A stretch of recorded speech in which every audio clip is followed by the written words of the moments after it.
স্বাধীনতার ৮০তম বছরে পদার্পণ করতে যাচ্ছে দক্ষিণ পূর্ব এশীয় ভিয়েতনাম। এ উপলক্ষে রাজধানীর হানয়ে আয়োজন করা হয়েছে নানা অনুষ্ঠানের। পতাকা ডিজাইনের পোশাক পরে হাতে জাতীয় ফুল পদ্ম নিয়ে অনুষ্ঠানে হাজির হয়েছেন অনেক দর্শনার্থী।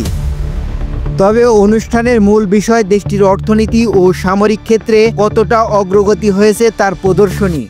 ৮০ বছরের অর্জন সেসব প্রদর্শনীতে আছে সেনাবাহিনীর অস্ত্রশস্ত্র সহ আছে আধুনিক প্রযুক্তি, রাডার সিস্টেম, ব্যালিস্টিক মিসাইল থেকে শুরু করে মানববিহীন বিমান সবই আছে এ প্রদর্শনীতে। ভিয়েতনামের সামরিক বাহিনী তাদের উচ্চ প্রযুক্তি তুলে ধরেছেন দেশবাসীর সামনে। কর্মকর্তারা বলছেন এ অস্ত্রশস্ত্র যুদ্ধের জন্য নয়, বরং শান্তি ও সীমান্ত সুরক্ষার স্বার্থে বানানো হয়েছে।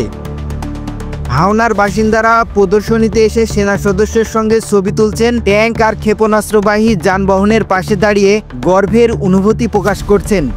স্থানীয়রা জানান, দেশের প্রতিরক্ষা শিল্পের দ্রুত অগ্রগতিতে রাষ্ট্র ও সেনাবাহিনীর প্রতি তাদের আস্থা বেড়েছে। প্রযুক্তি আমদানি ও দেশীয় উৎপাদনের সমন্বয়ে প্রতিরক্ষা খাতে নতুন উচ্চতায় পৌঁছেছে।